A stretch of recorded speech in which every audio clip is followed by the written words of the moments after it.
नमस्कार दोस्तों। स्वागत है आप सभी का हमारे YouTube चैनल आलोक ज्ञान गंगा में। मित्रों, आज जो कहानी मैं आपको सुनाने जा रहा हूँ उसका नाम है अनचाहा रिश्ता। इससे पहले कि मित्रों आप हमारी कहानी में खो जाएं, अगर आप हमारे चैनल पर पहली बार विजिट कर रहे हैं तो कृपया चैनल को सब्सक्राइब कर लें, बेल आइकन को प्रेस कर लें, ताकि इस तरीके की कहानियाँ जो हर रोज़ मैं लेकर के आता हूँ उसका नोटिफिकेशन सबसे पहले आप तक पहुँचे। तो चलिए मित्रों, देर ना करते हुए कहानी को शुरू करते हैं। हेलो यार, वो मेरी चाबी नहीं मिल रही है। तू कहाँ है? मुझे लगा तू घर पे होगा। मैंने फ़ोन पे अपने दोस्त से कहा था, उसने जवाब दिया अभी तो बाहर आया हूँ यार। फिर थोड़ा रुक करके बोला, तू तो शादी में गया था ना, वापस आ गया? मैंने अपने सामने खड़ी दुल्हन के लिबास में लदी नजरें झुकाए तलत को देखा और अपने फोन पे कहा, चाबी की जरूरत है यार, कुछ बात भी बतानी है तुझे, तू जल्दी आ। उसने आ रहा हूँ कह करके फोन रख दिया। मैंने खुद से ही कहा, यार कहाँ है चाबी? जेब में तो रखी थी। मैंने अपनी सारी जेब खंगाली पर कुछ मुझे मुड़े टुड़े पैसों और कुछ कागजों के अलावा कुछ नहीं मिला।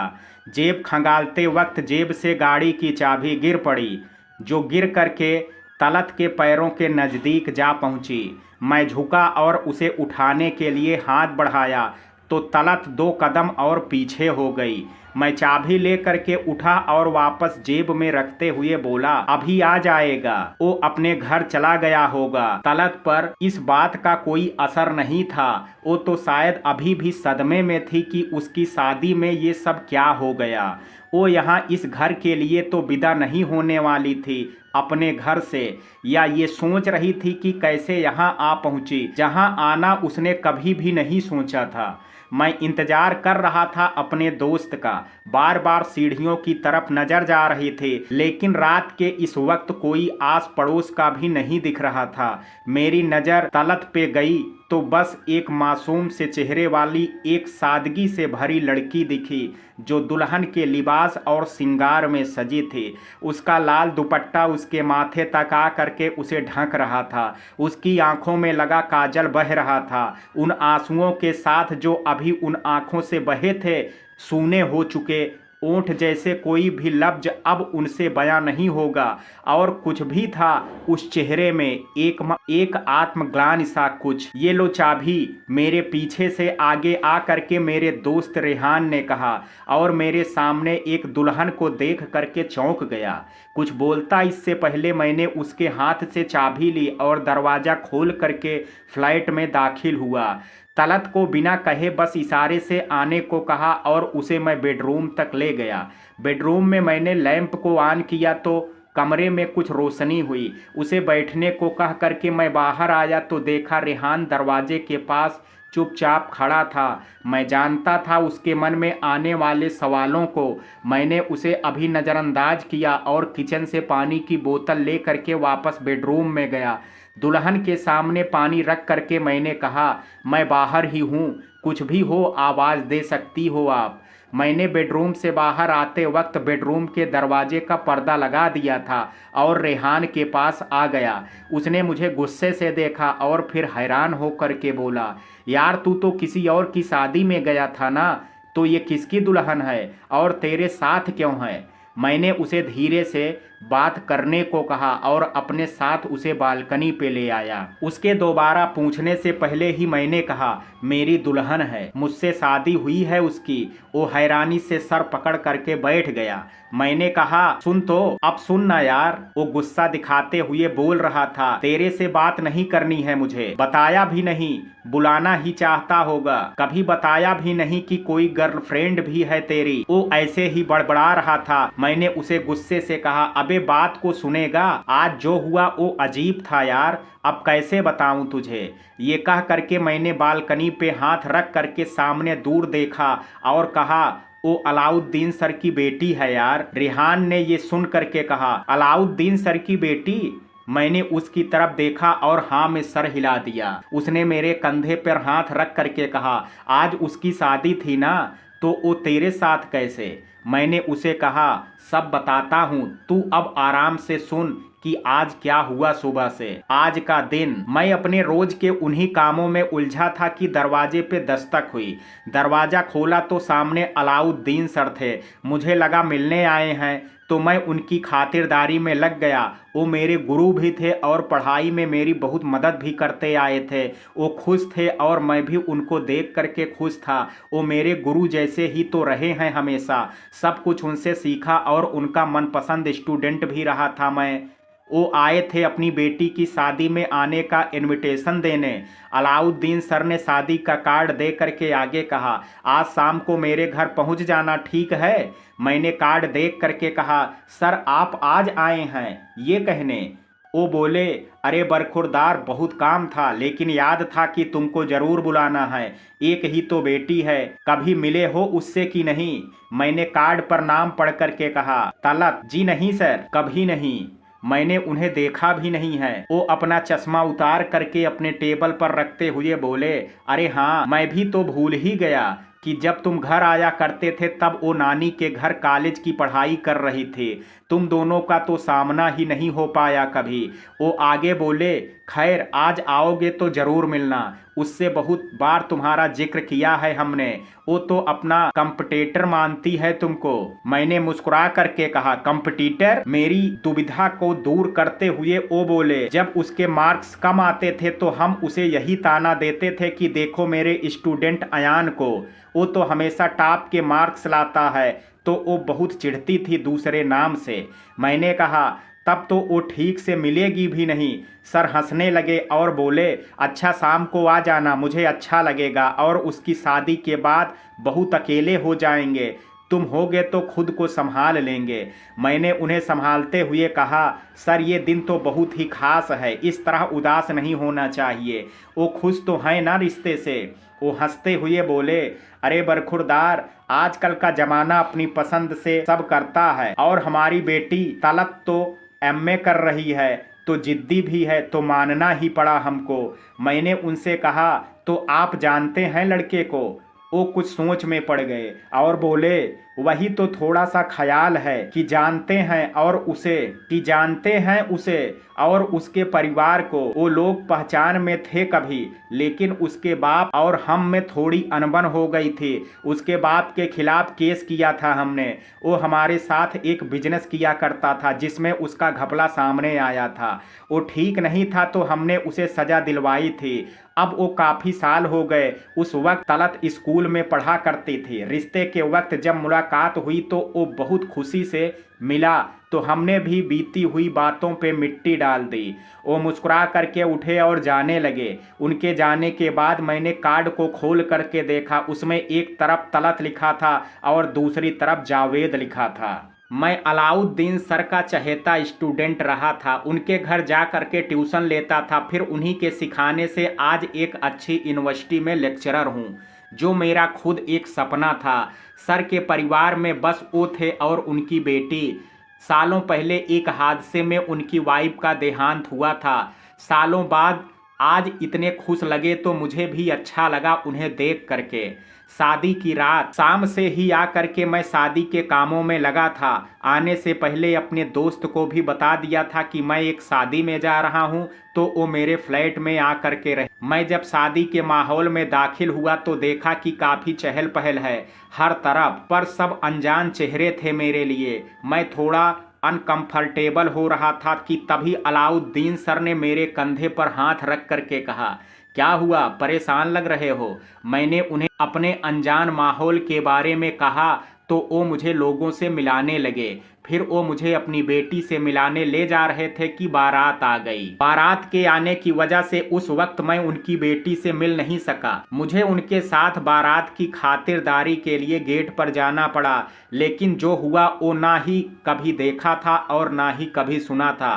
बाराती थे, वो बारातियों के नाम पर यानी बारातियों के तौर पर सिर्फ लड़का और उसके माँ बाप के अलावा कुछ गिनती के लोग थे।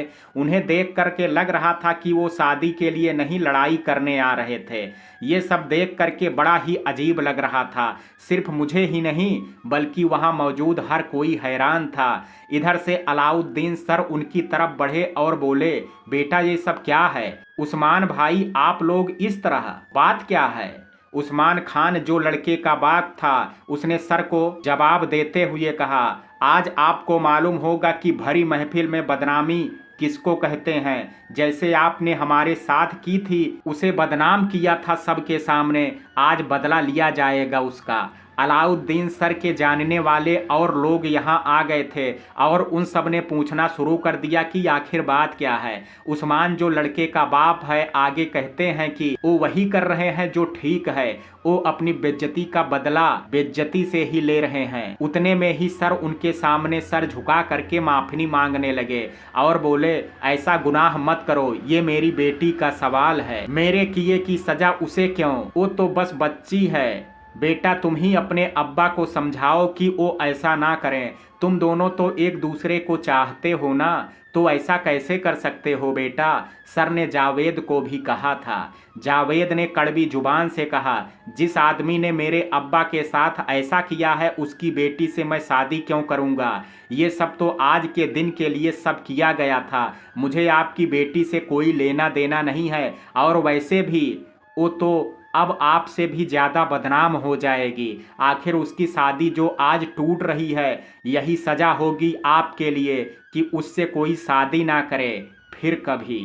कुछ ही देर में ये सारी खबर दुल्हन के खेमे तक पहुंच गई और तलत जो दुल्हन थी वो कुछ लड़कियों के साथ यहाँ आ गई। अपने अब्बा को संभालने लगी वो और उस लड़के से कहती रही कि ऐसा मत करो, ऐसा क्यों कर रहे हो, लेकिन वो एक बात भी सुनना नहीं चाहता था और बेशर्मों की तरह उसका परिवार हंसता हुआ जैसे आया था वैसे ही लौट गया। तलत अभी भी अब्बा को संभालने में लगी थी, लेकिन वो खुद भी कहाँ संभल पा रही थी। वो दो तरफ से दब गई थी, एक उसके प्यार ने उससे धोखा किया और दूसरा उसके अब्बा की इज्जत। वो लड़का और उसका परिवार बस यूं ही लौट गए इस भरी महफिल का मजाक बना करके, एक बाप और उसकी बेटी को दुनिया के सामने शर्मिंदा करके। सब बुद्ध बने खड़े थे, ये सब देखते रहे, आखिर करता ही कोई क्या। ये सब होते सिर्फ फिल्मों की कहानियों में देखा जाता है, लेकिन असल जिंदगी में ये सब हो तो वो लोग क्या करें जो लोग शादी में सिर्फ खाने पीने नाचने गाने के लिए आते हैं। कोई भी इसके लिए तो तैयार हो करके नहीं आता है ना। मैं अलाउद्दीन सर के पास गया और उन्हें संभाल करके एक कुर्सी पर बैठाया। तलत को कुछ लड़कियां अपने साथ आदमियों के बीच से लेकर के वापस अपने खेमे में चली गई। सब खामोश थे, मैं, सर और बाकी लोग। फिर ठंडी आहें भर करके कुछ लोगों ने आपस में बातें शुरू कर दी। कोई सर की बेटी पे उंगली उठाता तो कोई उस लड़के पे। ये सब देख करके सर और भी परेशान हो गए अपनी बेटी के लिए। तभी एक शोर की आवाज़ दुल्हन के खेमे से आने लगी, जिसकी तरफ सब भागे। वहां पहुंचे तो देखा तलत जो दुल्हन थी वो खुद को मारने पे तुली थी, खुद को जलाने के लिए माचिस हाथ में ले करके खुद को जला देना चाहती थी। उसे देखते ही सर उसकी तरफ दौड़े और अपनी बेटी को संभालने लगे। उसे ऐसा करने से रोकते हुए बोले, अगर तू ऐसा कर लेगी तो मेरा क्या होगा। ये सब जो हुआ है उसमें तेरी कोई भी गलती नहीं है बेटी। जिसके जवाब में कांपते ओंठों से तलत ने कहा, क्या करें अब्बा, हमारी वजह से आपकी कितनी बदनामी हो रही है। ऐसा क्यों हुआ अब्बा, हमने कभी किसी का बुरा नहीं किया है, फिर हमारे साथ क्यों।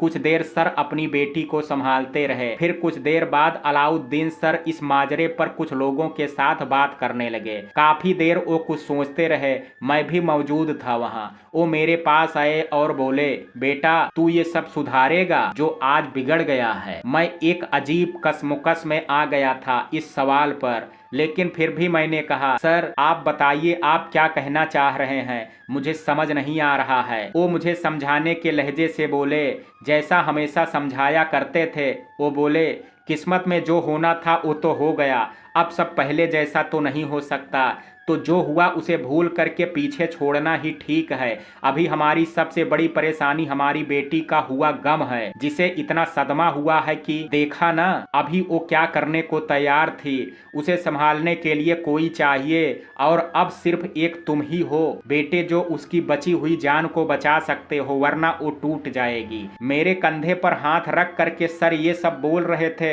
मैं अजीब दुविधा में था। मैंने उनसे पूछा, लेकिन ऐसा कैसे होगा सर। वो बोले, ये सब जो भी हुआ इसका बहुत ही गहरा असर होगा तलत पर। वो आगे कभी किसी पर भी भरोसा करने से डरने लगेगी। हम चाहते हैं कि तलत आज शादी करे। यहाँ मौजूद लोग शादी देखने के बाद ही जाएं। आज तलत इस घर से विदा हो और तेरे साथ चली जाए। ऐसा होने से मुझे ये भरोसा रहेगा कि उसका ख्याल रखने के लिए कोई और भी है हमारे जैसा। मैं कुछ देर खामोश रहा, फिर बोला, लेकिन सर ऐसे हालत में वो मुझे जानती नहीं है, पहचानती भी नहीं है, हम कैसे? सर ने मेरी हिचकिचाहट को समझते हुए कहा, तुमको हम जानते हैं बहुत अच्छी तरह से। वो भी जानती है कि तुम कैसे हो और तुम दोनों एक दूसरे से भले ही अनजान हो, लेकिन आज के बाद एक दूसरे को जानने में कोई परेशानी नहीं होगी। तुम बस ये समझना बेटा कि तुम एक बेबस बाप का सहारा बन रहे हो। कुछ ही देर में सब कुछ फिर से तैयार किया गया। एक गम से भरे महफिल पर एक थोड़ी खुशी का साया डाला जा रहा था। सर ने तलत से बात की और उसे फिर से दुल्हन बना करके महफिल में ले आए थे। शादी तो होने लगी, बस इस शादी के नाम का कोई भी कार्ड किसी के पास नहीं था। कुछ ही देर में कुछ लफ्ज मेरे मुंह से निकले, जी कबूल है, जिनको दुल्हन ने भी कांपते होंठों से दोहराया। जैसा सर ने कहा वैसा ही हुआ। शादी देखने आए लोग शादी देखने के बाद ही गए। दुल्हन विदा होनी थी वो भी हुई। दुल्हन विदा होनी थी वो भी हुई। बस जिस घर में उसे जाना था वो घर हर तरह से उसके लिए अनजान था, और अनजान ही था वो शख्स जिसने उसका हाथ थामा था। जाते वक्त सर ने कुछ बातें कही मुझसे। दुल्हन गाड़ी में बैठी थी, मुझे जाने की इजाज़त मिली तो कार को शुरू करके मैंने गाड़ी को आगे बढ़ाया। गाड़ी शुरू में धीरे और फिर तेजी से रास्ते पर दौड़ने लगी। कुछ वक्त गाड़ी में यूं ही खामोशी का अफसाना बना रहा। मैंने तलत की ओर देखा, वो बस खूबसूरत साए सी लगी जिस पर रास्ते में पड़ने वाली स्ट्रीट लाइट की रोशनी पड़ रही थी। वो दुखी थी, संजीदा थी और उसके होंठों पर एक भयंकर खामोशी थी। कुछ देर बाद हम मेरे फ्लैट की बिल्डिंग के नीचे पहुंच चुके थे। मैं गाड़ी से बाहर आया और तलत से बोला, हम पहुंच गए हैं। मेरे लहजे में बहुत सारी हिचकिचाहट थी। तलत को साथ लिए जब मैं 5वीं मंजिल पे पहुंचा अपने फ्लैट के सामने, तब फ्लैट बंद देख करके अपनी चाबी ढूंढने लगा। चाबी नहीं मिली तो तुझे फ़ोन किया। अब रेहान सब समझ करके बोला, उससे कभी मिला नहीं पहले या कभी देखा हो? मैंने कहा, नहीं यार, कभी मौका नहीं मिला। उसने मेरे गले लग करके कहा, खैर सब छोड़, अब तू शादीशुदा है यार, ठीक है, बस इतना याद रख, कुछ रिश्ते ऐसे ही अनचाहे होते हैं, ज़्यादा परेशान मत हो, सब ठीक हो जाएगा। वो जाने लगा तो मैंने उसे यूनिवर्सिटी में मेरी कुछ दिन की छुट्टियों के लिए बोलने को कह दिया। वो बोला, ठीक है, उसकी फिक्र मत कर, अभी बस जा दुल्हन को देख, किसी चीज़ की ज़रूरत तो नहीं। ठीक है, मैं कल आता हूँ। मेरा दोस्त रेहान अब जा चुका था और फ्लैट में बस मैं था और मेरी एक अजनबी दुल्हन। रेहान के जाने के बाद मैं बेडरूम की तरफ बढ़ा और दरवाजे पर दस्तक दे करके अंदर गया। वो वैसे ही दुल्हन बनी बैठी थी। कमरे में ज़्यादा अंधेरा ही था। मैंने उससे पूछा, कुछ चाहिए? मैं कॉफ़ी बनाने जा रहा हूँ, आपके लिए भी बना दूँ? उसने कुछ कहा नहीं। मैं 2 कप कॉफ़ी ले करके आ गया और एक उसे देते हुए बोला, रात में कॉफ़ी पीना कोई बुरी आदत नहीं है। उसने मेरे हाथ से कॉफ़ी लेने के लिए अपना हाथ आगे बढ़ाया तो मैंने उसके मेहंदी लगे हाथों को देखा। कमरे में जल रहे लैंप की रोशनी में उसका चेहरा मेरे सामने आ गया। वो एक कोमल सी ओस की बूंद की तरह लगी, जिसके जैसा मासूम और कुछ भी नहीं होता। वो बस सुबह की किरण में पत्ते पर गिरी चमकती एक मोती सा लगता है। जाते वक्त मैंने कहा, अब्बा से बात कर लो, उन्हें भी अच्छा लगेगा। ये कह करके मैंने फोन लगा करके उसे दे दिया और खुद बाहर आकर के बैठ गया। कमरे में तलत की आवाज आ रही थी, थोड़ी गुनाहों के बोझ के नीचे दबी हुई आवाज, जिसमें आत्मग्लानि के अलावा ढेर सारा पछतावा झलक रहा था। मेरा घर जो कल तक एक बैचलर का था, अब यहाँ इस तरह से कोई आ गया था जो मेरे साथ ही रहने वाला था। सर ने कहा था कि हमें थोड़ा वक्त लगेगा एक दूसरे को अपनाने में। कुछ देर हुआ तो मैं बेडरूम की तरफ बढ़ा। अब तलत के फ़ोन पे बात करने की आवाज़ नहीं आ रही थी। मैंने बेडरूम का पर्दा हटाने के लिए हाथ बढ़ाया तो एक पल को सहम सा गया, क्योंकि मेरा हाथ किसी से टकरा गया था। वो तलत का हाथ था। वो भी उसी तरह पर्दा हटा करके बाहर आ रही थी। एक पल वो भी रुकी, फिर मुझे सामने देख करके उसने फोन मुझे दे दिया। वो अंदर वापस बेडरूम में गई तो उसके पीछे मैं भी आ गया। मैंने उससे पूछा, सब ठीक है ना? वो मेरी तरफ मुड़ी तो उसके हाथों की चूड़ियां खनकी। उसका चेहरा मेरे सामने था। कुछ सूखे आंसुओं के निशान उसके गालों पर थे। उसने दबी हुई आवाज में कहा, अब्बा अकेले हैं, वो परेशान भी हैं। तलत की आवाज उसके ओंठों से ना आकर के उसके मन की गहराई से आ रही थी। तभी तो मुझ तक आने में उस आवाज ने कुछ वक्त लिया था। मैंने उसे कहा, आप परेशान मत हो, मैं उन्हें यहाँ ले आता हूँ, आपको अच्छा लगेगा और लोगों के बीच जो बातें रह गई थी वो बातें कर सकेंगे वो। मैं बेडरूम से बाहर आया और चाबी लेकर के जाने को हुआ तो पीछे मुड़ करके एक बार मैंने बस ऐसे ही देखा। तलत पर्दे को हाथ से पकड़े बेडरूम के दरवाजे पे खड़ी थी।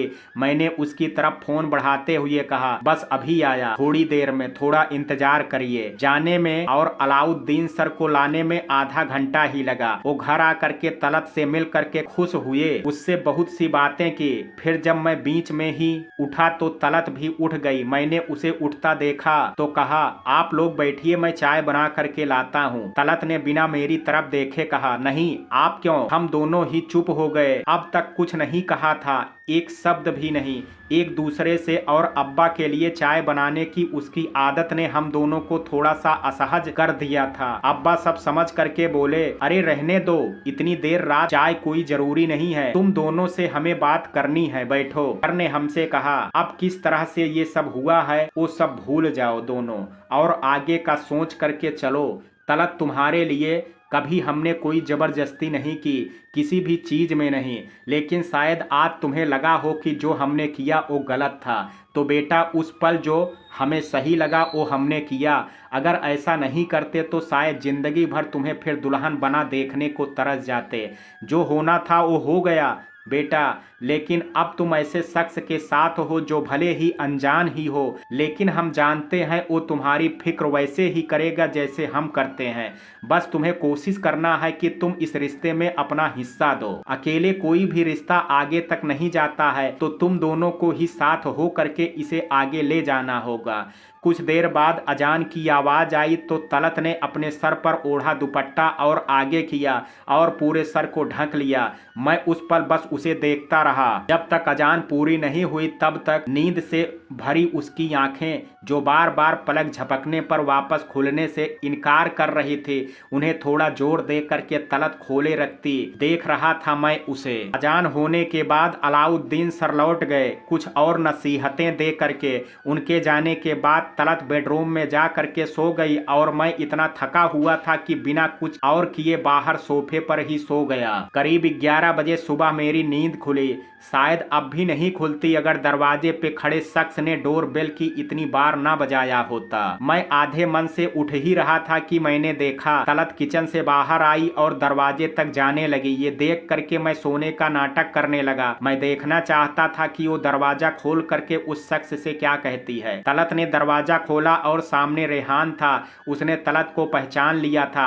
उसने मेरी तरफ देखा कि कैसे मैं सोफे पर सोया हूँ। वो अंदर आते हुए बोला, अभी तक उठा नहीं, और मेरे पास आकर के मुझे उठाया। मैं उठा और तलत को देखने लगा। उसने वापस किचन में जाते हुए कहा, पहले नाश्ता कर लीजिए आप लोग। रेहान ने कहा, हाँ भाभी, बहुत तेज की भूख लगी है। तलत के किचन में जाने के बाद मैंने रेहान को मारते हुए कहा, क्या कहा अभी? उसने कहा, यार अब तेरी शादी हुई है तो तेरी बीबी मेरी भाभी ही हुई ना। वो हंसने लगा ये कह करके, समझा कर यार, इतना आसान नहीं है ये सब जो हुआ है, थोड़ा वक्त लगने वाला है। मैं रेहान से कहता हुआ हाथ मुंह धोने वॉशरूम में चला गया। वापस आकर के देखा तो टेबल पर रेहान नाश्ता शुरू भी कर चुका था और किचन में तलत थी। मैं किचन में गया और बोला, कोई ज़रूरी तो नहीं था इतनी जल्दी ये सब? वो मेरी तरफ मुड़ी और बोली, ज़रूरी तो शायद और भी चीज़ नहीं थी, लेकिन वो सब आपने हमारे लिए किया है ना, तो बस। नाश्ता करके रेहान जाते हुए तलत की खूब तारीफ कर गया। मैंने बर्तन साफ करने में तलत की मदद की। वो प्लेट धो करके दे रही थी और मैं बर्तन को रेक पर उन्हें साफ करके लगा लगा रहा था। हमें किचन का अंदाजा हो गया है, ये कर लेंगे हम। तलत ने बिना मेरी तरफ देखे कहा। मैंने उसके जवाब में कहा, मैं छुट्टी पर हूँ, बस सोचा थोड़ा मदद कर दूं।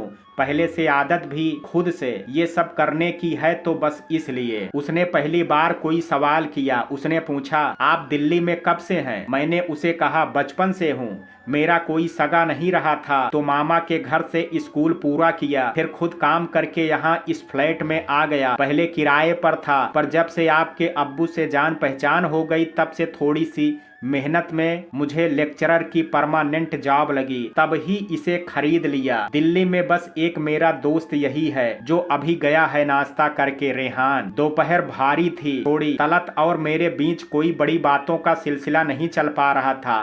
वो अकेली उदास बेडरूम में बैठी रहती थी, कभी बालकनी पे जा कर के खड़ी हो जाती। उससे बात करने को बेचैन था मैं। न जाने जिंदगी में पहली बार किसी लड़की से मिलने का एहसास था या कुछ और, लेकिन तलत का आसपास होना मुझे मीठी मीठी खुशी दे रहा था। सारा दिन बस औपचारिक चीज़ों में ही निकल गया। रात में खाना खा करके मैं अकेला बालकनी पे खड़ा था और वो बेडरूम में जा करके सो चुकी थी।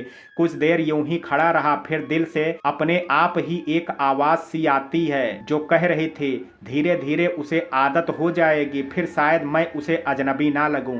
अगले दिन सुबह भी मेरी आंख वक्त पे नहीं खुली और मैं टाइम देखते ही जल्दी से आ गया। जल्दी जल्दी नहाया, कपड़े पहने, बिना नाश्ता किए बाहर जाने को दौड़ा, तो मेरी हड़बड़ी का कारण पूछते हुए तलत ने कहा, इतनी जल्दी क्यों है आपको? मैंने उसके हाथ से जूस का ग्लास ले करके कहा, वो कॉलेज पहुंचना है, मैं लेट नहीं होता हूं, लेकिन आज 9 बज गए हैं, इसलिए। मैंने उसे खाली जूस का ग्लास दिया और मुड़ा ही था कि उसने कहा, पर संडे है ना आज, ये याद नहीं?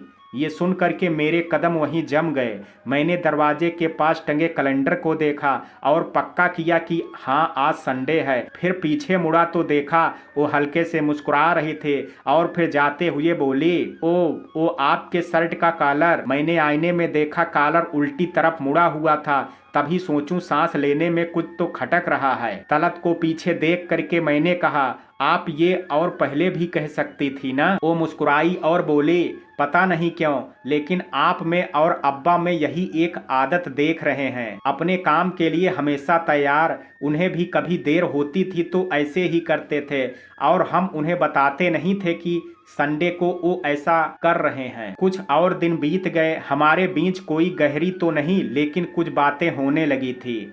ऐसे ही एक रोज जब मैं बालकनी पे खड़ा सुबह की चाय का मजा ले रहा था, तभी तलत की आवाज़ से मैं चौंक गया।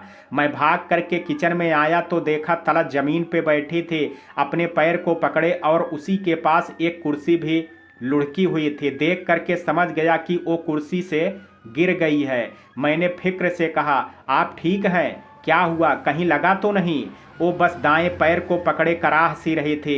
मैंने उसे उठाने के लिए सहारा दिया, उसका हाथ अपने कंधे पे लिया और कमर से उसे थाम करके बाहर ले आया सोफे पर। उसके पैर को देखने के लिए मैंने जब अपना हाथ उस पे रखा तो वो दर्द से कराह उठी। तो मैंने कहा, ज़्यादा लग गया है, चलिए डॉक्टर के पास। मैं फ्लैट लॉक करके आगे बढ़ा तो देखा वो खड़ी थी। सीढ़ियाँ उतरना मुश्किल हो रहा था उसके लिए। मैंने उसे कहा, रुकिए मैं सीढ़ियाँ उतारता हूँ आपको। ये कह करके मैंने उसे उठा लिया। किसी फिल्मी रोमांटिक सीन की तरह लग रहा था। उठाते वक्त उसे थोड़ा पैर में दर्द हुआ तो उसने अपनी आंखें कस करके बंद कर ली थी, जो अभी भी बंद थी। मेरे सामने उसका चेहरा इतना करीब था कि उसकी गर्म सांसें मेरे चेहरे पर महसूस होने लगी। मैं धीरे धीरे सीढ़ियां उतरता रहा। कुछ कदम चल करके उसकी तरफ नजर गई तो देखा उसकी नज़रें मुझ पर थी, लेकिन जैसे ही मैंने उसे इस तरह से देखा तो उसने नज़रें चुरा ली। शायद ये नहीं दिखाना चाहा था उसने कि उसे मैं इस तरह से खुद को घूरता हुआ देख लूं। सबसे नीचे वाली मंजिल पर रहने वाली भाभी ने हमें इस तरह देखा तो वो मजाकिया लहजे में बोली, अरे वाह, नया नया शादी हुआ है ना, तो कैसे जमीन पर पैर रखने दोगे? लेकिन संभाल के, ये रूम वाला रोमांस यहाँ बाहर नहीं करना। उनके सामने से गुजरते हुए मैंने बस इतना कहा, आप गलत समझ रही हैं, इनके पैर में चोट लगी है तो सीढ़ियों पे चलना मुश्किल है, इसलिए बस। वो और कुछ बोलती इससे पहले ही मैं आगे बढ़ गया। फिर कार चला करके डॉक्टर के पास पहुंचा। डॉक्टर ने चोट को देख करके दवाई दी और आराम करने की सलाह भी। तलत को लेकर के लौटते वक्त मैंने उन्हें देखा। वो कार की खिड़की को ऊपर नीचे कर रही थी, अपनी उंगलियों को शीशे पे फिरा रही थी। कुछ दर्द कम हुआ क्या? मेरे अचानक ये पूछने से वो थोड़ा सा असहज हो गई। फिर बोली, हाँ हुआ है। मैंने कहा, कुछ खाएंगी आप? इस बहाने चोट से ध्यान भी हट जाएगा। उसने मंजूरी देते हुए बस नज़रों से ही इशारा किया, पर मैं समझ गया था। एक रेस्टोरेंट में खाना खाते वक्त हमने कुछ बातें भी की। उसे देख करके अब ऐसा लगता था कि वो अब ये सब साथ ले करके चल रही है। गुजरा कुछ भूलने लगी है। मैं जब कोल्ड ड्रिंक लेने गया तो कुछ मिनट लग गए लौटने में। लौट करके देखा तो वो अपनी जगह पर नहीं थे। मैं टेबल पर कोल्ड ड्रिंक्स रख करके आसपास देखने लगा। वो नहीं दिखी। मैं बेचैन हो करके उसे ढूंढने लगा। आसपास वालों से पूछ लिया, फिर थोड़ा इधर उधर तक गया। मेरी बेचैनी मेरे चेहरे पर थी कि वाशरूम की तरफ से उसे आते देखा तो मेरा दिल जैसे सीधा 100 की रफ्तार से नीचे गिरा और एक एक धड़कन जैसे अब धीमे और धीमे महसूस होने लगी। वो मेरे सामने आ गई तो मैंने एक गहरी सांस ली। उसने मुझे परेशान देखा तो कहा, क्या हुआ? आप हाँफ रहे हैं? नहीं तो कुछ नहीं, वो बस ऐसे ही। मैंने कुछ जाहिर नहीं किया क्योंकि ये तो एक मामूली बात थी। वो तो मैं ही था जो इतना बेचैन हो गया था। टेबल पर बैठते ही पास वाले टेबल के एक बुजुर्ग दंपत्ति ने तलत से कहा, अरे बेटा, कहाँ चली गई थी तुम? अभी कितना परेशान हो गया था तुम्हारा पति। आसपास सब जगह देख लिया था, तुम मिली ही नहीं। मैं अपने रुमाल से अपने चेहरे का पसीना पोंछ रहा था, लेकिन ये सुन करके मैं अब अपना पूरा चेहरा उसी रुमाल से छुपाने की नाकाम कोशिश करने लगा। तलत की तरफ देखने से पता नहीं क्यों मुझे रोक रहा था। फिर भी एक नज़र उसकी तरफ गई तो देखा वो बस मेरी तरफ देख रही थी। तभी उन्हें आंटी की आवाज़ आई जो अपने पति से बोल रही थी, लगता है बहुत प्यार करता है उससे। अभी देखा ना कितना परेशान था, लेकिन उसे वापस आता देख करके खुश हो गया था। तलत से नजरें नहीं मिला पा रहा था। मैं शायद बिना किसी गुनाह के खुद को गुनहगार मान रहा था। ये एहसास मेरे लिए पूरी तरह से नया था। कभी किसी की इतनी जरूरत महसूस नहीं की, लेकिन अब क्यों तलत की जरूरत या उसका अपने साथ होना एक आदत से पड़ चुकी है, ये कहाँ समझ पा रहा था मैं। हम घर लौट आए। रात हो गई थी तो वो कमरे में जाते वक्त मेरे पास आई और बोली थोड़ी हिचकिचाहट से, आपको जरूरत नहीं है इस तरह बाहर सोफे पर सोने की। आप बेडरूम में सो जाया कीजिए, हम नीचे बिस्तर लगा करके सो जाएंगे। मैंने उसे देखा, उन आंखों में जैसे कुछ ऐसा था जिसे मैं समझा नहीं था उस पल। वो बेडरूम में चली गई थी। जब मैं अंदर गया तो देखा वो बेड के पास एक बिस्तर बिछा रही थी। मैंने उसे रोक दिया और बिस्तर लेकर के कहा, अरे इसकी जरूरत नहीं है तलत, मैं बाहर इसलिए सोता हूँ क्योंकि मुझे पसंद है सोफा, बेड से भी ज्यादा, और बालकनी से हवा आती है बस। वो मेरे सामने वैसे ही खड़ी थी। मैं उसके बगल से धीमे कदमों से गुजरा और बेडरूम के दरवाजे से कहा, तलत, आप और मैं अभी शायद एक दोस्त भी नहीं है, बस एक ऐसा रिश्ता बंध गया है आपके और मेरे बीच जिसकी बुनियाद कभी बनी नहीं, लेकिन रिश्ता खड़ा कर दिया गया तो थोड़ा सा वक्त लगेगा ना। वो मेरी तरफ मुड़ी और बोली, हम बस बोझ नहीं होना चाहते किसी पर। इस तरह आप बाहर सो जाते हैं तो लगता है हम आपका कुछ आपसे छीन रहे हैं। मैंने उसे कहा, ऐसी बिल्कुल नहीं है, ये आप भी जानती हैं। Good night. मैं बाहर आकर के सोफे पर लेट गया। काफ़ी देर तक रेस्टोरेंट वाली बात याद आती रही। मन में जितनी भी बार तलत का चेहरा आता तो अंदर कहीं एक गुदगुदी का एहसास होता। खुद ही ओंठों पे एक हंसी आ जाती बिना किसी वजह के। मैं तकिए में खुद को छिपाने की कोशिश करता। मेरी आंख रात 2 बजे खुली। फिर नींद भी नहीं आ रही थी तो मैं कभी टीवी ऑन करके देखने लगता तो कभी बालकनी पे जा करके खड़ा हो जाता। 3 बजे मैं जब बालकनी पे खड़ा बहने वाली ठंडी हवा को महसूस कर रहा था कि तभी पीछे से तलत की आवाज आई, आप सोए नहीं? मैं मुड़ा तो वो मेरे सामने थी। मैंने कहा, नींद खुल गई तो दोबारा आ नहीं रही है। वो मेरी तरफ बालकनी पे आकर के खड़ी हो गई। बहती तेज हवा ने उसके सर का दुपट्टा उसके कंधे पे ला दिया और उसके काले रेशम से बाल हवा की लहरों के साथ बहने को मचल उठे। तलत ने अपने दुपट्टे को सर पर फिर से ओढ़ा और हवा ने फिर वही किया। तलत ने दोबारा दुपट्टे को ओढ़ा तो ना जाने क्यों मैंने उसके दुपट्टे को उसके सर से हटा दिया। मेरा हाथ खुद पर महसूस करके वो मेरी तरफ देखने लगी तो मैंने कहा, अब हवा है, मानेगी थोड़े ना, रहने दीजिए, जरूरी नहीं है इसका सर को अभी ढकना। वो मेरी तरफ देखने लगी। इस बार उसके बाल पूरी तरह हवा के साथ लहराने लगे। कभी कोई लट उसके गाल पे आ जाती तो कभी उसके कंधे पे झूलने लग जाते, जिन्हें वो पीछे कर देती। मैंने उसे कहा, आप कॉफ़ी पियेंगी? वो अपनी लटों से उलझी हुई बोली, इस वक्त? मैं किचन की तरफ जाते हुए बोला, तो क्या हुआ, मैं तो कभी भी पी लेता हूँ। आज कई दिन बाद किचन को देखा तो सच में लगा कि हर चीज़ जहाँ होनी चाहिए वहीं है। जैसे चीनी का डिब्बा चाय पत्ती के साथ और कॉफ़ी का पैकेट उसके बगल में, हर चीज़ इस तरह से थी जैसे सब सामने हो, सजाई हुई। ये किचन था कि कोई एग्जीबिशन हॉल, समझ नहीं आ रहा था। जब मैं किचन में खाना बनाया या चाय बनाया करता था तो हर एक चीज़ को ढूंढना पड़ता था। ठीक ही कहते हैं, कोई लड़की कैसे हर चीज़ को संभालती है ये समझना आसान नहीं हमारे लिए। ये तो बस वो आसानी से कर लेती हैं, जैसे कोई बड़ी बात ना हो ये सब करना उनके लिए। कॉफ़ी तैयार होते ही कप में डालते वक्त मैंने तलत को देखा जो किचन के दरवाजे से मेरी तरफ देख रही थी। वो अपने दाएं पैर पर भार ना दे करके बाएं तरफ थोड़ा झुकी ही थी। वो बहुत अच्छी लग रही थी। कप भर गया है, तलत ने ये कहा तो मेरा ध्यान वापस कप पे गया जिसमें से कॉफ़ी अब भर के बह रही थी। मैंने उसे साफ किया तो वो मेरे पास आ गई और उसने दूसरी कप में कॉफ़ी को डाला और मेरी तरफ बढ़ा दिया। मैंने उसका कप भी ले लिया और बालकनी में आ गया। वो आई तो उसे उसका कप दे करके मैं हाल में एक कुर्सी ले आया और उसे बैठ जाने को कहा। बालकनी पे हम कॉफ़ी पी रहे थे। वो पी करके बोली, बहुत अच्छी बनाते हैं आप। मैंने कॉफ़ी पीते हुए कहा, इतनी बार बनाया है कि अब तो अंदाजा हो गया है। वो मेरे सामने बैठी इतनी अच्छी लग रही थी कि मेरी नज़र उससे हट ही नहीं रही थी। शायद उसी पल मेरे मन ने मुझसे कह दिया कि मुझे तलत से प्यार हो गया है, वरना आज तक कोई इतना अच्छा क्यों नहीं लगा मुझे। फिर खुद की ही बेबाकी पे हंस पड़ा था मैं। मुझे अकेले मुस्कुराता देख करके तलत की नज़रों ने मुझसे सवाल किया, जिसका जवाब मैंने दिया। बस कुछ याद आ गया था। वो भी ना समझने वाले अंदाज में मुस्कुराई। कॉफ़ी पीने के बाद मैंने उसे सोने को कहा और खुद भी सोने जाने लगा तो उसने धीमी आवाज़ में पूछा, आज रेस्टोरेंट में आप इतना परेशान क्यों हो गए थे?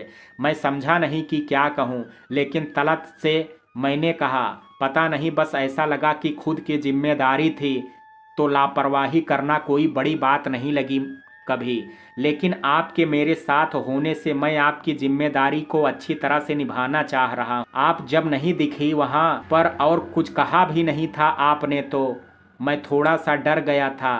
कई तरह के डर थे मुझे। तलत के हाथों में उसका खाली कप था जो वो अपनी हथेलियों में घुमा रही थी। मेरी बात सुन करके उसने मेरी तरफ देखा और मेरे हाथ से कप लेकर के कहा, जिम्मेदारी नहीं समझिए इसको, जिम्मेदारी को भरोसा बनाइए। रिश्ता निभाने के लिए भरोसा जरूरी है। जिम्मेदारी तो बस उसे भरोसे का एक हिस्सा है।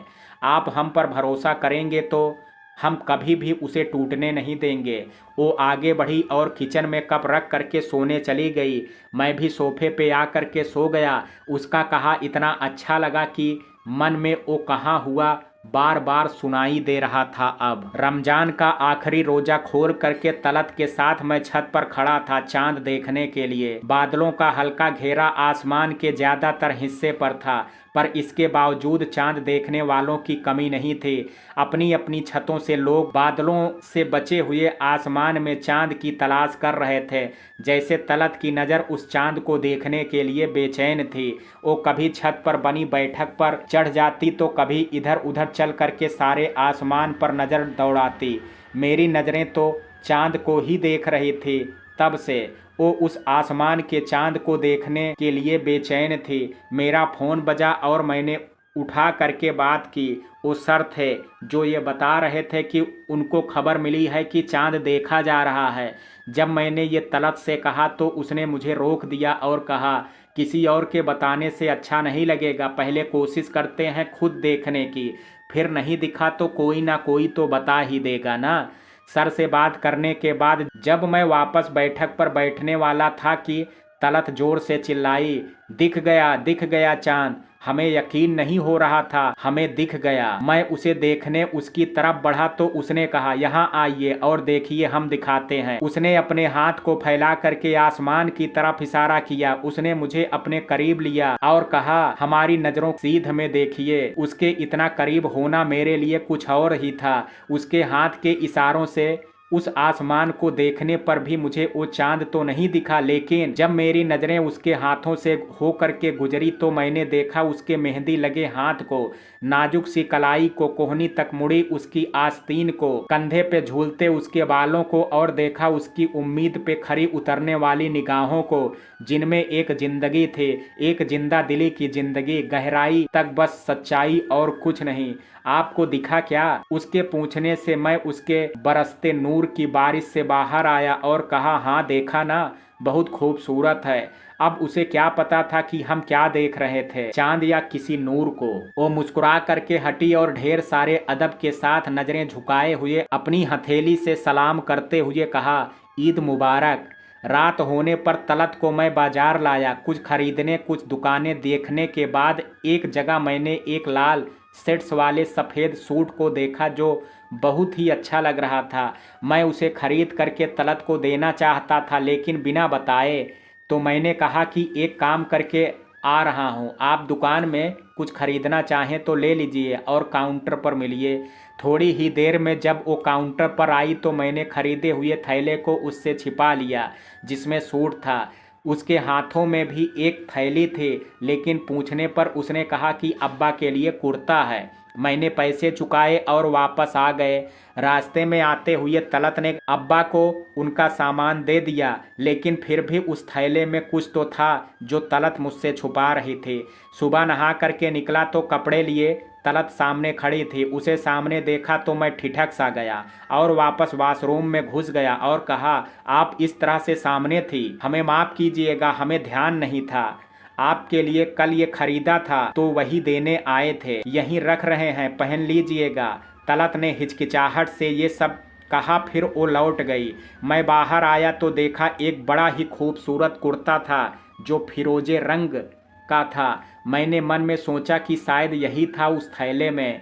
फिर कुछ सोच करके बस मुस्कुरा दिया। अच्छा लगा ये देख करके कि ना कहते हुए भी कुछ तो है जो इन सब चीज़ों को कितना प्यारा बना रहा है। मैं कपड़े पहन करके बाहर आया तो देखा उस सामने बेडरूम के पर्दे को हाथों से लपेट रही थी। मुझे देख करके पर्दा उसके हाथों से छूट करके वापस फैल गया और तलत ने मेरी तरफ देखा, फिर मुझ तक आई और कहा, हाथ ऊपर कीजिए। मैंने जब ऐसा किया तो वो अपने हाथों से मेरे बाजुओं की आस्तीनों को मोड़ने लगी। फिर बोली, अब ठीक है। गेट से बाहर जाते वक्त मैंने कहा, आपने ये मुझसे छिपा के लिया तो मैंने भी कुछ रखा है आपके लिए, मैं जब लौटूं तो उसमें आपको देखना चाहूँगा। उसने सोफे पर रखा थैला देख करके कहा, ठीक है, अब आप जाइए, वक्त हो रहा है। उसके चेहरे पर बेहद खूबसूरत मुस्कान थी। नमाज से लौट करके दरवाजे पर दस्तक दी। दरवाज़ा जरा देर से खुला, पर सामने जो शख्स था वो बेइंतहा खूबसूरती का मालिक था। इसके बाल जो सुनहरे किनारों से सुनहरे थे, उसकी सुरमी लगी आंखें इतनी हसीन थी कि कोई देखे तो बस देखता ही रहे। उसके ओंठों से निकले शब्द जो कह रहे थे, आप आ गए, ईद मुबारक। फ्लैट में दाखिल हुआ तो उसे अपने सामने देखा और बस देखता रहा।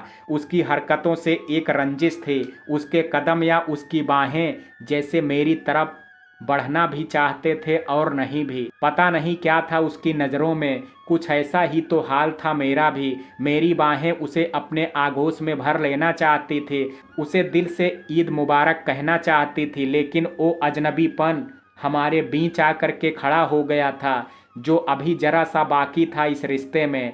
इस कसमोकस को तलत ने अपना हाथ आगे बढ़ा करके तोड़ा और मुझसे हाथ मिला करके ईद मुबारक कहा। मैं उसे गले नहीं लगा पाया। ये सोच करके थोड़ा गुस्सा आया मुझे खुद पर, लेकिन क्या करता। वो कुछ सेवई बनाने किचन में चली गई। मैं उसके पीछे वहीं किचन के दरवाजे पे आ करके खड़ा हो गया।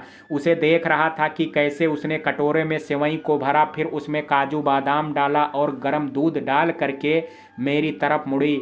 सेवई खा करके उसे मैंने खाली बैठा देखा तो कहा, आज आप बाहर चलेंगी मेरे साथ। उसने मुस्कुरा करके मेरी तरफ देखा, फिर कहा, अब्बा से मिलने चलते हैं, उन्हें अच्छा लगेगा, फिर शाम को आप और हम कहीं चले जाएंगे।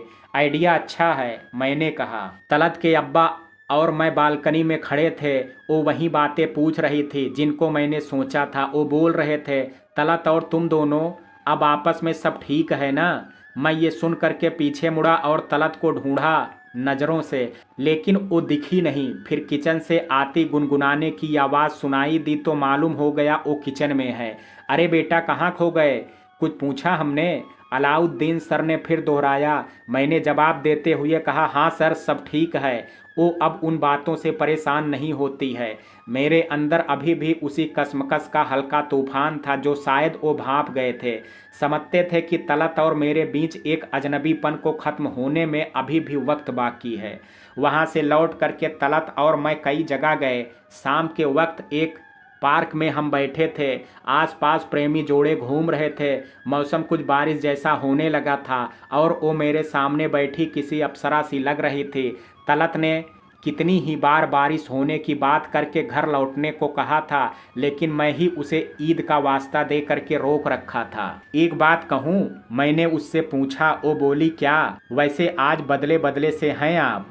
मैंने मुस्कुरा करके कहा, हाँ ये तो है। इंसान को बदलने के लिए कोई एक वजह ही काफ़ी होती है। आपको बदलने वाली वजह कब मिली? हम तो 3 महीनों से देख रहे हैं। उसने मेरी आंखों में देख करके पूछा। मैंने कहा, मुझे भी कहाँ पता चला कि वो वजह बस एक शाम यूं ही चली आएगी जिसका पहले से कुछ भी अंदाजा नहीं होगा। वो सब समझ करके खामोश रही, कुछ बोली नहीं। हवा तेज बहने लगी जिसके उसके बाल भी उसके साथ नाफरमानी करने लगे और मैं उसे देखे जा रहा था बिना पलकें झपकाए। पता नहीं उसके चेहरे में ऐसा क्या था जो बस खींच रहा था अपनी तरफ। आप हमें घूर रहे हैं, तलत ने नजरें चुराते हुए कहा। तो फिर मैंने कहा, हाँ, मैं उस वजह को देख रहा हूँ जो उस शाम मेरी जिंदगी में चली आई थी। वो खामोश हो करके अपने हाथ से घास की पत्तियों को तोड़ने लगी। मैंने कहा, मुझे आपकी खामोशी भी उतनी ही पसंद है जितनी कि आप। अगर सच कहूँ तो मुझे नहीं पता कि कब आप ही बस यूं ही आदत सी हो गई। उसने बस एक नज़र से मेरी तरफ देखा और फिर वापस अपनी नज़रें उस घास पर ले गई। मैंने हाथ बढ़ा करके उसका हाथ अपने हाथ में ले लिया और उसकी उंगलियों में फंसे घास को तिनके को हटाने लगा। उसकी नज़रें मुझसे मिली तो मैंने कहा, इस रिश्ते में पता ही नहीं चला कब आगे बढ़ गया मैं और आपको अपना वही जीवन साथी मान लिया जो कभी ख्यालों में सोचा था। देखो ना, आज इतनी हिम्मत हो गई है कि इसे कबूल कर पा रहा हूँ आपके सामने। तलत, आपने ये रिश्ता किसी भी शर्त हालात में किया हो या फिर मेरे साथ रह करके आप सिर्फ एक बीबी होने का फर्ज निभा रही हैं, लेकिन मेरी तरफ से कुछ और भी है शायद। साफ साफ कहा जाए तो इस अनचाहे रिश्ते में जो प्यार बाद में होने को होता है ना, वो अब हो गया है मुझे। उसकी नज़रें अब तक मेरी नज़रों पे थी। वो मेरे अल्फाजों को सुन करके समझ गई थी सब। बस उसके चेहरे पे ये एहसास ना आ जाए जो मेरे चेहरे पर था, इसलिए उसने खुद के एहसास को छुपा लिया। उसकी आंखों में झांकते हुए पता ही नहीं चला कब बारिश शुरू हो गई। आसपास के लोग ऐसी जगह ढूंढने लगे जहां वो छिप सकें। मैं भी ऐसी जगह तलत के साथ आकर के खड़ा हो गया। बारिश की बूंदों से होती ये आवाज़ सीधा दिल में जा रही थी। आसपास प्रेमी जोड़े बारिश में भीग रहे थे। ये मौसम जैसे प्यार की बरसात ही तो लेकर के चला आया था आज। मैंने तलत की तरफ देखा तो पाया वो ठंड महसूस कर रही थी, थोड़ी कांप रही थी। अपने हाथों को बांध रखा था उसने। मैंने उससे कहा, ठंड लग रही है आपको? रुकिए, मैं गरम कॉफ़ी लेकर के आता हूँ। उसने रोका ये कह करके, ज़रूरत नहीं है, हम ठीक हैं। पर मैं ये बोल करके चला गया कि अभी लाता हूँ बस। कुछ मिनटों के बाद जब मैं लौटा तो देखा एक लड़की थी जो तलत के साथ खड़ी उससे कुछ बोल रही थी। उनकी बात के बीच में ही मैं वहाँ पहुँच गया और कहा, ये लीजिए कॉफ़ी। उस लड़की ने बात पूरी करते हुए तलत से कहा, कोई गलतफहमी हुई तुमको और तुमने हमारे भाई का साथ छोड़ दिया। तुम तो बहुत चाहती थी ना मेरे भाई को, फिर क्या हुआ? ऐसा क्यों किया? जिसके जवाब में तलत ने उससे कहा, तुम उस वक्त यहाँ नहीं थी जब ये सब हुआ। तुम्हें कुछ पता भी नहीं है कि क्या किया है तुम्हारे भाई ने हमारे साथ। जब ये सब जान जाना ना, तब बताना क्या करना चाहिए था। मैं ये सब खड़ा सुन रहा था। वो लड़की चली गई तो मैंने कॉफी देते हुए तलत से पूछा, आपकी बातें सुन करके लगा कि ये शायद ये जावेद की बहन थी। हाँ, ये उसी की बहन रुखसार थी। उस वक्त ये यहाँ नहीं थी, लगता है आजकल में ही लौटी है, तलत ने कॉफी पकड़ते हुए कहा। मैंने बारिश के कम होते ही चलने को कहा और तलत के साथ घर आ गया। वो अब ज़्यादा खुश नहीं दिखाई दे रही थी। वो तो थोड़ा सा उदास हो गई थी बीती बातों को याद करके। ईद का स्वाद आते आते फीका हो चला था। आज एक बात अच्छी ये हुई थी कि मेरे दिल की बात अब तलत के सामने थी, लेकिन उसके जवाब को सुनना ही बाकी रह गया था। अगले दिन भी तलत ने सब कुछ पहले जैसा ही किया, लेकिन आज कुछ उदास सी दिखी। मेरे किसी भी जोक पे हंसी भी नहीं। मुझे मेरे टाइम पे घर से निकलना पड़ा और मैं यूनिवर्सिटी आ गया। शाम के वक्त तक काम खत्म हो गया तो मैं जल्दी ही घर की तरफ निकल गया। रास्ते में तलत के लिए फूल भी खरीदे। फिर अचानक ना जाने क्या देख करके मेरी नज़र वापस वहीं मुड़ गई जहां लगा कि किसी पहचाने चेहरे को देखा। जब ध्यान दिया तो सामने तलत थी, उस जावेद के साथ। वो कैफे में बैठी थी और मैं कैफे के दरवाजे से उसे देख रहा था। उन दोनों के बीच 2 कॉफ़ी के कप थे। उनके बीचों बात का सिलसिला भी लगा। मुझसे ना जाने क्यों और देखा नहीं गया कुछ। फिर मेरे कदम खुद ही आगे बढ़ गए। मन ना जाने कैसे ये सोच रहा था कि जिसे अभी देखा वो तलत नहीं है, वो कोई और है। लेकिन तलत को फ़ोन किया तो उसने मुझसे झूठ कहा कि वो अपने अब्बा से मिलने आई है। रात के 8 बजे थे। घर की बाकी सभी लाइटें बंद थी। सिर्फ मेरे सामने का एक लैंप जल रहा था। प्लेयर पे एक गाना बज रहा था और मेरी आंखें भीगी थी। घर का दरवाज़ा खुला तो मैं उठ करके बालकनी में चला आया और आंखों का साफ कर लिया। तलत ने आते ही घर में लाइटें जला दी तो घर जैसे रोशन हो गया। वो मेरी तरफ बढ़ती हुई बोली, पता ही नहीं चला इतनी देर हो गई। मैंने उसे देखा तो वो बोली, आपकी आंखें लाल क्यों हैं, क्या हुआ दिखाइए। मैंने बहाना किया कि आंख में कुछ चला गया है। फिर उसने कहा दिखाइए, और वो मेरे करीब आकर के मेरी आंखों में फूंकने लगी। उसकी गर्म सांसें फिर एक बार मुझे महसूस हुई। उसका हाथ मेरे बालों पे था। उसके ओंठों से आती उसकी सांसें जो मेरी आंखों को ठंडा कर रही थी। तलत मुड़ करके चली भी गई, लेकिन उसका स्पर्श कुछ देर तक मेरे चेहरे पर ही रहा। लेकिन आज जो देखा वो मेरे दिमाग में घूमता रहा। शायद एक शक दिल में घर कर गया था। कई महीने गुजरे, लेकिन मेरे अंदर एक डर अब घर कर गया था। आखिर करता ही क्यों नहीं। मैं बस एक अजनबी उसके लिए, और वो उसका प्यार। ना चाहते हुए भी तलत के चेहरे पे आई आजकल की खुशी को मैं उसी जावेद की देन मानने लगा हूँ। वो अब ज़्यादा खुश रहती है, मेरे आसपास चहकती है, किचन में खाना बनाते हुए गुनगुनाती है। लेकिन किसके लिए, ये शायद वो सवाल आ गया था जिसका जवाब मैं जानना नहीं चाह रहा था। तलत को अकेला नहीं छोड़ना चाहता था। मैं डरने लगा था किसी बात से। शायद यूनिवर्सिटी से जल्दी ही आ जाता था अब मैं। कभी वो किसी काम से बाहर जाती तो उसका पीछा करता, खुद से सवाल करता कि क्यों ऐसा कर रहा हूँ मैं। लेकिन कभी ऐसा कुछ नहीं मिला जिससे तलत पर शक कर पाता। मेरे ख्यालों ने सारे सवाल खुद से किए और जवाब भी खुद ही दिया। और मैंने सब सच मान लिया कि हाँ, वो उसे अभी भी मिलती है, चाहती है। मुझसे उसे प्यार नहीं है, वो तो जावेद के आने से खुश है।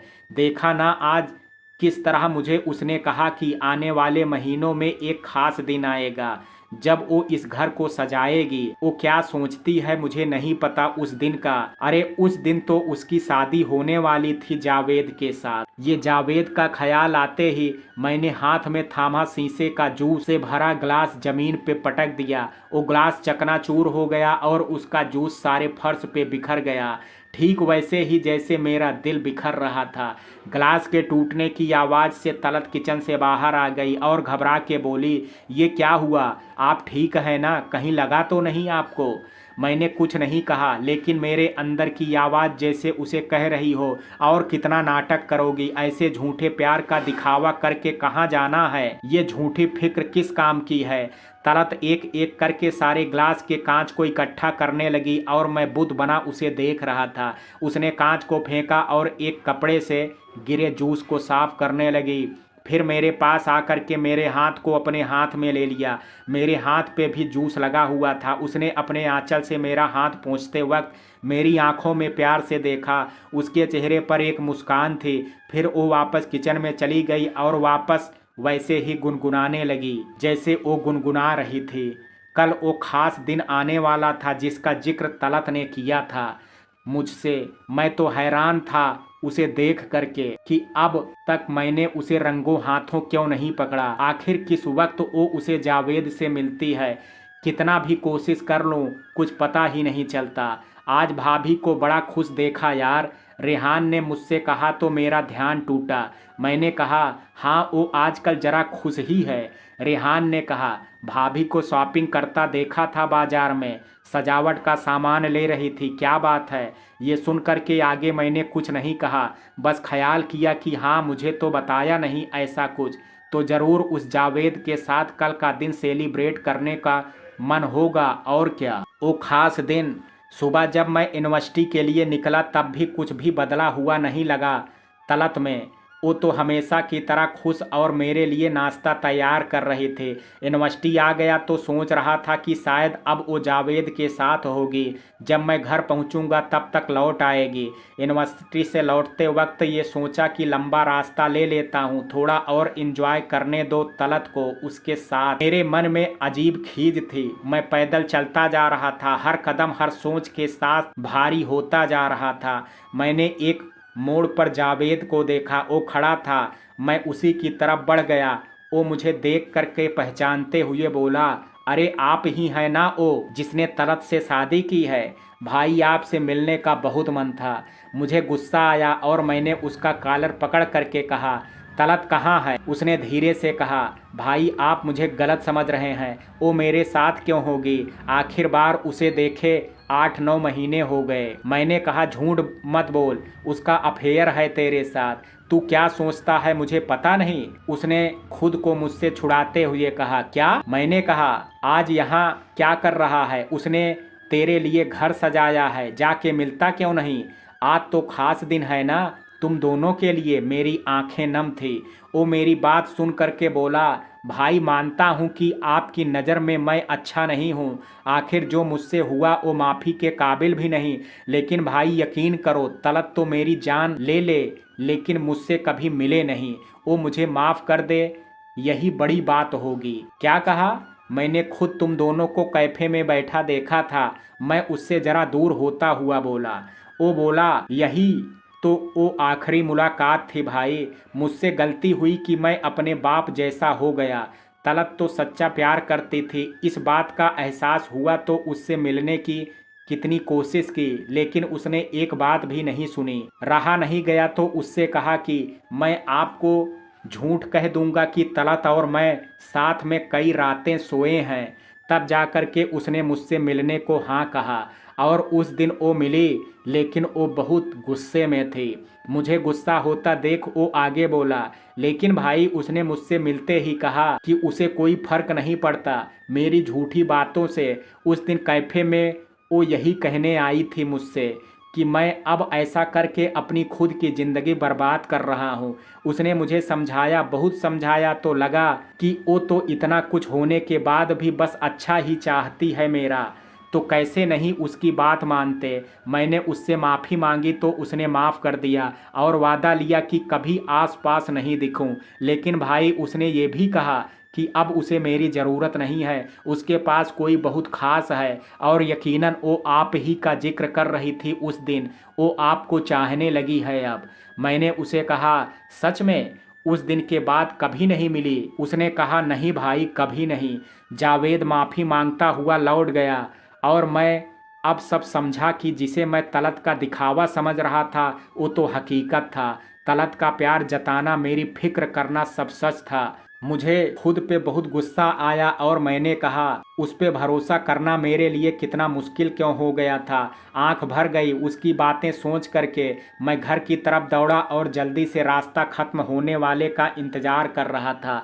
सामने रेहान आता दिखा तो मैंने कहा, रेहान यार तलत बहुत अच्छी है, ओ बहुत अच्छी है। रेहान ने मुस्कुराते हुए मुझसे कहा, क्यों तुझे कोई शक था क्या? मैंने कहा, हाँ लेकिन अब सब खत्म हो गया है, मैं जा रहा हूँ उसका प्यार कबूल करने।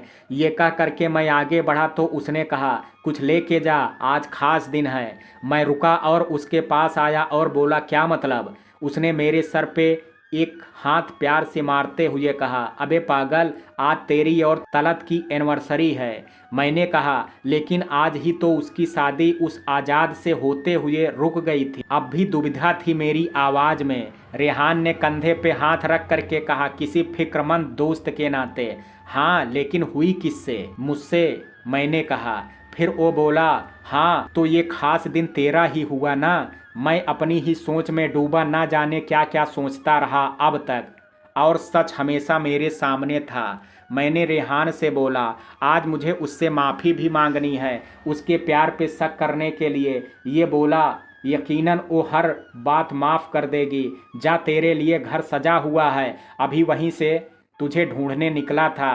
अभी जा रहा हूँ अलाउद्दीन सर को लेने। अब तू जा और एनिवर्सरी मना, मैं उन्हें ले करके आता हूँ। मैं उसके गले लगा और घर की तरफ भागा।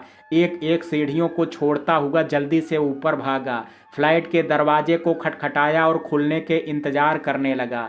दरवाज़ा खुला तो सामने तलत थी, प्यार के रंग में रंगी एक चूनर ओढ़े, आंखों में बसाया किसी का प्यार लिए जो मेरे लिए था। उसे देखता ही रहा। उसने हाथ बढ़ाया तो उसके नाजुक से हाथों पे अपना हाथ रख दिया मैंने, और फ्लैट में अंदर आ गया। पूरा घर सजा था, कुछ जगमगाती लड़ियों से। टेबल पर रखा केक और उस पे जलती मोमबत्ती, प्यार से भरा था माहौल। अब तक तलत ने मेरा हाथ अपने हाथ में थामे रखा था, मेरे साथ खड़ी थी। मैं उसकी तरफ मुड़ा और बस बिना कुछ कहे उसके गले से लग गया, उसे अपनी आगोश में भर लिया। अब उसके हाथ मेरी पीठ पर कसे तो मैंने कहा, मुझे माफ़ कर दीजिए तलत, आपके भरोसे पर शक करने के लिए। उसने वैसे ही मेरे कान में कहा, कोई बात नहीं, आप हमारे इतने करीब हैं, कैसे कोई और आ सकेगा कभी। हमें खुशी है कि सब ठीक हो गया। कुछ देर तक तलत और मैं वैसे ही गले लगे हुए थे। तलत ने धीमे से कहा, अब हम हट जाएं, कोई देख। मैंने उसे और कसते हुए कहा, इतना इंतजार बस यूं ही मिनटों में तो नहीं भरेगा ना। वो कुछ कहते उससे पहले ही घर के खुले दरवाजे से एक आवाज आई, अबे छोड़, देख कौन आया है। रेहान की ये आवाज़ सुनाई पड़ते ही हम दोनों अलग अलग हो गए। दरवाजे पर रेहान और तलत के अब्बा दोनों थे। वो अंदर आ गए तो तलत खुद को बचाते हुए टेबल तक चली गई और मैं भी नजरें बचा करके जरा साइड हो गया। सर तलत के पास गए और उसे गले से लगा करके बोले, हमेशा खुश रहना बेटा, तुझे आज खुश देख करके बहुत अच्छा लग रहा है। तलत अब्बा के सीने से लगी मेरी तरफ देख रही थी। मैं भी उसे देख रहा था कि रेहान ने मुझे कोहनी मारते हुए कहा, क्या हो रहा था? मैंने कुछ नहीं कहा, बस टेबल पर आ गया, तलत का हाथ पकड़ करके केक काटा और तलत ने अब्बा को और रेहान को खिलाया। फिर एक टुकड़ा केक को मैंने तलत को खिलाया और उसी टुकड़े को तलत ने अपने हाथों से मुझे खाने को दिया। टेबल पर रेहान जोक सुना सुना करके अब्बा को हंसा रहा था और हम यानी तलत और मैं, हम दोनों बालकनी पे खड़े थे। बहती हवा में आज फिर उसके बाल लहरा रहे थे। आज फिर वो दुनिया की सबसे हसीन हुस्न की मलिका लग रही थी। बालकनी की रेलिंग पे अपने हाथ को सरका के मैंने उसके हाथों पे रख दिया था। उसके चेहरे पे एक मुस्कान आई और मैंने कहा, आपको मैं कबूल हूँ। वो मेरे करीब आई और मेरे गले से लग करके बोली, जी कबूल है, आप पूरे दिल से। ऐसा नहीं होता कि हमें प्यार नहीं मिलता, क्या पता वो कब आए और कैसे, क्योंकि मोहब्बत तो बस किसी वक्त या किसी खास उम्र की मोहताज नहीं है, वो तो बस आ जाती है जब आनी होती है। तो मित्रों, ये कहानी आपको कैसी लगी, आप अपनी राय मुझे कमेंट बॉक्स में ज़रूर दीजिएगा। वीडियो पसंद आया हो तो वीडियो को लाइक शेयर, अगर चैनल पर पहली बार विजिट कर रहे हैं तो कृपया चैनल को सब्सक्राइब करना ना भूलें। कल मिलते हैं एक नई कहानी के साथ, तब तक के लिए जय हिंद, जय भारत।